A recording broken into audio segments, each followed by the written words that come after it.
Natural resource for national development, अर्थात सबसे महत्वपूर्ण प्राकृतिक संसाधन या साधन किसके लिए?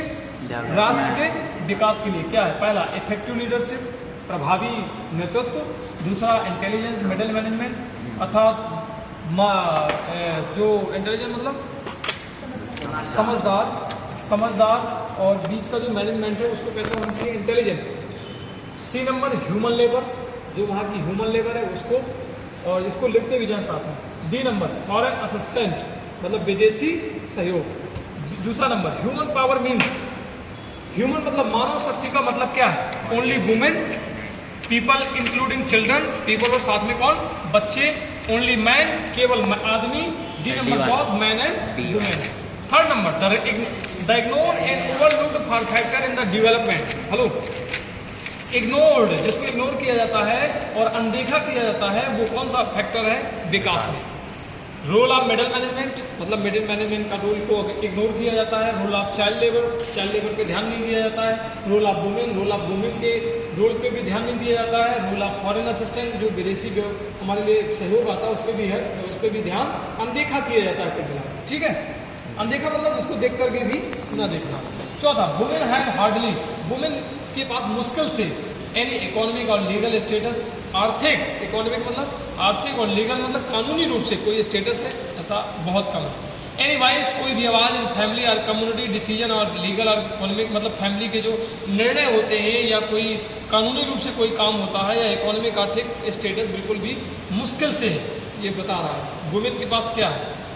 C number any wise in family और कम्युनिटी डिसीजन, इसी से लिया गया है। D number any voice to decide about themselves, कुछ भी अपने बारे में, अर्थात औरत अपने बारे में कुछ भी डिसाइड करने के लिए क्या ऐसा पावर उसमें है कि नहीं, क्या है, कम है, ये देखना है। और पांचवा number women power is, A number essential power in the child production and essential power in the marriage, जो पावर है क्या शादी करने के लिए पावर है, या महिला जो समझा जाता है पावर इन चाइल्ड प्रोडक्शन, केवल बच्चे पैदा करने के काम में। C number essential power in the development of the nation, क्या महत्वपूर्ण शक्ति है राष्ट्र के विकास में, या essential power in the death of children, मृत्यु, बच्चों की मृत्यु में क्या ऐसा कुछ है? तो इसको अब ये रहा आपके सामने 5 प्रश्न। अब जो है चलेंगे, ये जो पैसेज है मैं ये बिल्कुल करेक्ट, इस पैसेज को पढ़ना है, इसके बाद प्रश्नों के उत्तर लिखना है। तैयार करेंगे, पैसेज नंबर ये 10 है जी, शॉर्ट करेंगे जब तक आप लोग पढ़ लेंगे। ऐसा लिखें पहले का रोमन नंबर पे ध्यान दें, इस बार गड़बड़ी हो जाएगी। हाँ, प्रश्न दिखा दे रहा हूँ, 1 सेकंड, 2 3 बहुत बढ़िया, आपने सही किया। केवल नंबर डालना है, पहले का कौन सा ABC ज़्यादा डिस्क्रिप्शन, वेरी गुड। और आगे बढ़े, शीघ्र करें, बहुत बढ़िया, लिख लिया आपने पहले का A, दूसरे का D, बहुत बढ़िया। हाँ, आपने मदद के लिए आपने among the natural resources which can be called upon in national plan for development, possibly the, यहीं तक है, possibly the most important is human level, यहीं तक समझाता हूँ। अमंग द नेचुरल रिसोर्सेज, बहुत सारे नेचुरल, प्राकृतिक रूप, प्रकृति ने हमको बहुत सारे साधन संसाधन दिए, रिसोर्सेज मतलब संसाधन, उनके बीच में विच, जो can be called upon national plan, राष्ट्र की योजना के विकास में, राष्ट्रीय योजना के विकास में या राष्ट्र के विकास में, नेशनल प्लान, राष्ट्रीय प्लान मतलब योजना, किसके लिए? फॉर डेवलपमेंट, विकास के लिए। पॉसिबली, संभव, द मोस्ट इंपॉर्टेंट, उसमें सबसे महत्वपूर्ण क्या है? राष्ट्रीय योजना के विकास के लिए प्रकृति के दिए हुए संसाधनों में सबसे महत्वपूर्ण जो पार्ट है वो कौन है? Human labour. समझ में आ गई बात? ह्यूमन लेबर, ह्यूमन मतलब मैन और वुमेन दोनों, याद रखना। आगे बढ़ेंगे। विदाउट प्रोडक्टिव लेबर फोर्स, बिना प्रोडक्टिव मतलब जो उत्पादन करती है, इस लेबर मतलब परिश्रम करने वाली, फोर्स मतलब बल, ये आपने अर्थशास्त्र में कभी पढ़ा हो या नहीं पढ़ा हो तो पढ़ेंगे। बिना लेबर फोर्स के, बिना पारिश्रमिक बल के, हेलो, इंक्लूडिंग, और साथ ही साथ इफेक्टिव लीडरशिप, लीडरशिप भी कैसा होना चाहिए? प्रभावशाली, ऐसा नहीं कि लंदुपंद होना चाहिए। जैसे हमारे प्रचार महोदय लीडरशिप को कर रहे हैं पूरे स्कूल को, वो एक आपका कक्षा अध्यापक भी लीडरशिप करता है, आपको एक टीचर भी करता है, एंड इंटेलिजेंट मिडिल मैनेजमेंट, ये सब आए। कैसा? इंटेलिजेंट मतलब होशियार, और मिडिल मतलब बीच का जो मैनेजमेंट होता है वो। No amount of foreign assistant, no not plus any. Amount of foreign मतलब विदेशी जो सहयोग है उसके बगैर, और नेचुरल वेल्थ, और नेचुरल वेल्थ मतलब प्राकृतिक संपदा, जैसे जंगल हमारी प्राकृतिक संपदा, मिट्टी हमारी प्राकृतिक संपदा है ना। कैन इंश्योर, ये निश्चित कर सकती है सक्सेसफुल डेवलपमेंट, सफलता या सफल डेवलपमेंट मतलब सफल विकास, एंड मॉडर्नाइजेशन और आधुनिकता को। कौन कौन कर सकती है? कौन कौन से? ह्यूमन लेबर तो है ही है, लेकिन कह रहा है कि प्रोडक्टिव लेबर के बिना, इंक्लूडिंग इफेक्टिव लीडरशिप के, मतलब लीडरशिप भी अच्छा नहीं है, एंड इंटेलिजेंट मैनेजमेंट भी मतलब होशियार नहीं है, और कोई फॉरेन सहयोग भी नहीं है, अथवा नेचुरल जो वेल्थ है, अथवा कह रहा अगर ये चीज़ें नहीं है तो हम अपना जो है राष्ट्र का विकास नहीं कर सकते।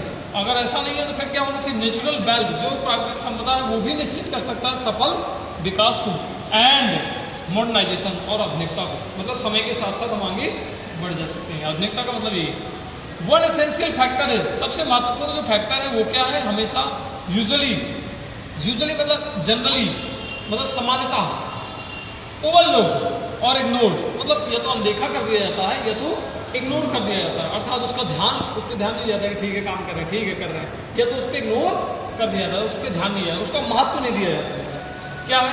द फॉरगेटिंग फैक्टर इज, जो भूला हुआ फैक्टर है वो क्या है? द रोल ऑफ वुमेन, अर्थात महिलाओं के रोल को भूला गया है, उनके महत्व को या तो इग्नोर किया गया है या तो ओवरलुक्ड किया गया है ना, अनदेखा किया गया है।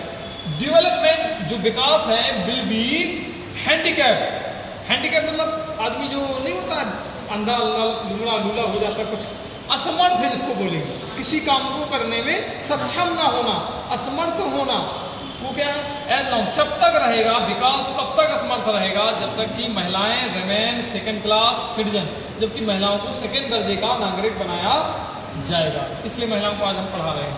अनएजुकेटेड और अशिक्षित रहेंगी, मतलब बिना पढ़े लिखे होंगी। विदाउट एनी वॉइस, उनकी कोई आवाज़ नहीं होगी फैमिली में, है ना उनसे पूछा जाएगा कि तुम्हारी शादी कहाँ कर दे, जहाँ मन चला वहीं उठा के फेंक दिया, ना उनसे कोई डिसीजन में निर्णय में लिया जाएगा। दिस इज, यही मतलब है इसका। और कम्युनिटी डिसीजन, सामुदायिक रूप से जो भी हम निर्णय लेते हैं उसमें भी महिलाओं का कोई योगदान नहीं रहेगा, तो क्या होगा? विदाउट लीगल, उनको कोई कानूनी अधिकार भी नहीं होगा, और इकोनॉमिक स्टेटस, और कोई भी उनका आर्थिक स्टेटस भी अच्छा नहीं होगा। तो क्या होगा? मैरिड व्हेन, और शादी कर दी जाएगी when they are still practically children, जब वो बच्ची होंगी तभी उनकी क्या कर दी जाएगी? शादी करते रहेंगे हम। एंड henceforth, और इसीलिए producing one baby after another, और जब उनकी शादी कर देंगे तो एक बेबी के बाद दूसरा बेबी, अर्थात बच्चे पैदा करती रहेंगी। ऑफन, अक्सर only to see half of them die, और जब कम उम्र में शादी करते हैं तो बच्चे धारण करने की क्षमता महिलाओं में नहीं होती है, और यही वजह है कि आधे से ज़्यादा बच्चे क्या हो जाते हैं? डाई, मर जाते हैं। समझ में आ रहा है? Before they are of school age, school age में होने से पहले ही मर जाते हैं। ये अभी की बात नहीं है, थोड़ी पुरानी पैसेज है, तब ऐसा होता था।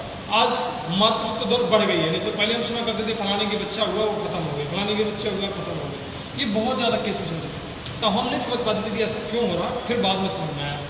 वी कैन एनहांस, हम सुधार सकते हैं, एनहांस मतलब सुधारना, डेवलपमेंट, या डेवलपमेंट को कर सकते हैं। कैसे? बाई इम्प्रूविंग वुमेन पावर, महिलाओं की शक्ति को सुधार करके, इम्प्रूव मतलब सुधार करके, बाई गिविंग वुमेन अपॉर्चुनिटी, महिलाओं को अवसर देके, किस चीज का? टू डेवलप देमसेल्फ, खुद को पहले वो डेवलप करें, अर्थात सबसे पहले महिलाएं पढ़ें, पढ़ करके अपने आप को डेवलप करें, लीगल रूप से तैयार करें अपने आप को, डिसीजन लेने के लायक बने। अनपढ़ और गंवार रहेंगे तो कैसे निर्णय ले पाएंगे? और मानसिक रूप से भी और शारीरिक रूप से कमजोर ना हो, कैसी हो? सुदृढ़ हो। हमारी अगर माताएं मजबूत रही होंगी तो हम अच्छे पैदा होंगे। मतलब हम जो पैदा हुए हैं, जैसे हमारी माता ने खान पीन सब कुछ किया, वैसे हमारी इंटेलिजेंस, वो कहने का भगवान ने हमको दे दिया, ये सब गलत बात है। जैसा वो धारण करेगी, जैसा रहेगी, जैसा जो कुछ करेगी, वैसे हम हैं, ये बात याद रखें। इसलिए माँ बाप को गॉड कहा जाता है। क्यों कहा जाता है? क्योंकि वो उसके ऊपर डिपेंड करता है कि वो कैसा बच्चा पैदा करेगी या कैसा बच्चा बनाएगी। और रिमेंबर दिस, ध्यान देंगे, ये पैसे समझ में आ गई। अब चलते हैं प्रश्नों को। The most important natural resources for national development is, आया था, क्या है बताइए? Effective leadership, intelligence, middle management, human labour, foreign assistant. उसने बीच में कहा है, पहले कहा है कि सबसे महत्वपूर्ण कौन है? ह्यूमन लेबर, लेकिन कहा है कि यदि effective leadership, intelligence, middle management, foreign assistant नहीं होगा तब भी देश का विकास नहीं होगा। बच्चे कंफ्यूज हो जाते हैं, कौन सा लगा?